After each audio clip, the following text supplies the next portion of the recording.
শামসুদ্দিন মণ্ডল লিখেছেন, ম্যাডাম আপনার ওই দুটো বড় বড়, একটু কি ছোট করা যাবে না? ভাই, তুমি কি বড় বড় বলতে চেয়েছ?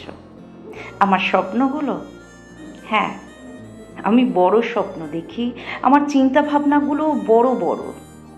ওগুলো তো আমি আর ছোট করতে পারবো না, তাই না? কিন্তু তোমার যদি মানসিকতা কোনো বিশেষ অঙ্গ প্রত্যঙ্গের দিকে ইঙ্গিত হয়ে থাকে, তাহলে ভাই তোমাকে অনুরোধ করছি যে নিজের দৃষ্টিভঙ্গিটা পাল্টাও। যদি পারো আমাকে দিদির চোখে বা মায়ের চোখে দেখো, আর যদি না পারো তাহলে প্লিজ আমাদের পোস্ট তোমার জন্য নয়। আমির হোসেন লিখেছে, দিদি আর একটা বোতাম লাগিয়ে দিলে ভালো দেখাবে। সত্যি না আমির ভাই? ভাই বলি তোমাকে, কত চিন্তা আমাকে নিয়ে। আমি বরং অনুরোধ করছি, আমাকে নিয়ে না চিন্তা করে ভালো হয় যদি আমাদের এই স্কুল বিল্ডিং তৈরির জন্য কিভাবে ফান্ড রেজ করা যায়, বা যদি ফান্ড রেজ করে দাও, অনেক বাচ্চা উপকৃত হবে, তাই না? সুতরাং নিজের দৃষ্টিভঙ্গি পাল্টাও আর নিজের চোখের বোতামটা পাল্টাও। আবার ধ্রুবজ্যোতি রায় লিখেছেন, হাতে ঘড়ি পরে কাজ হচ্ছে? আপনাদের মতো মানুষরাই কিভাবে মানুষকে বোকা বানায়।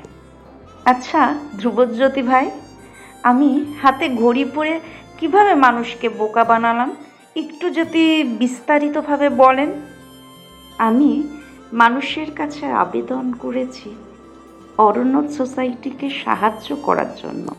তোমার তথ্যের জন্য জানিয়ে রাখি, অনেক মানুষই আমাদের আবেদনে সাড়া দিয়েছেন, কিন্তু সেটা প্রয়োজনের তুলনায় খুবই কম।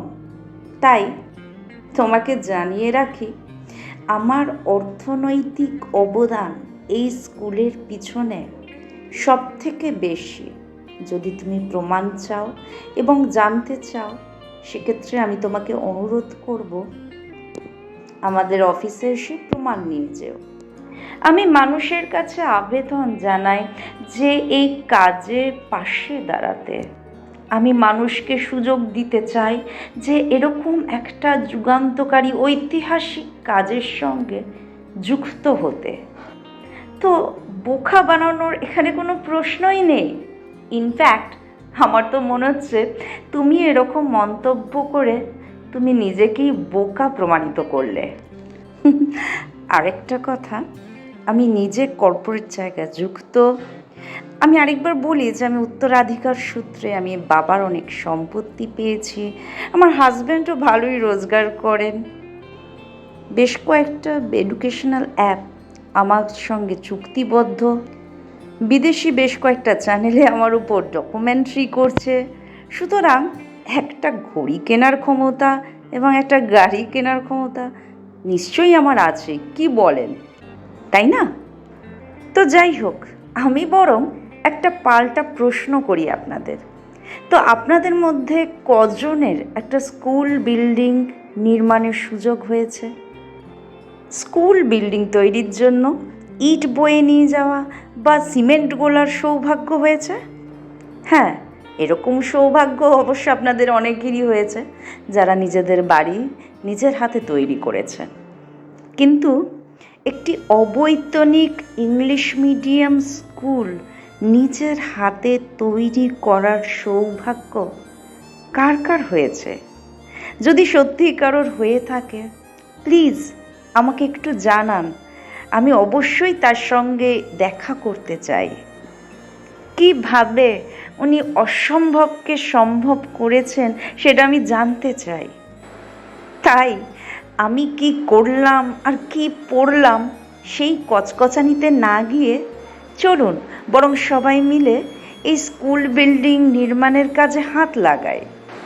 লক্ষ্য করে দেখবেন ভিডিওটার সঙ্গে একটি কিউআর কোড দেওয়া রয়েছে।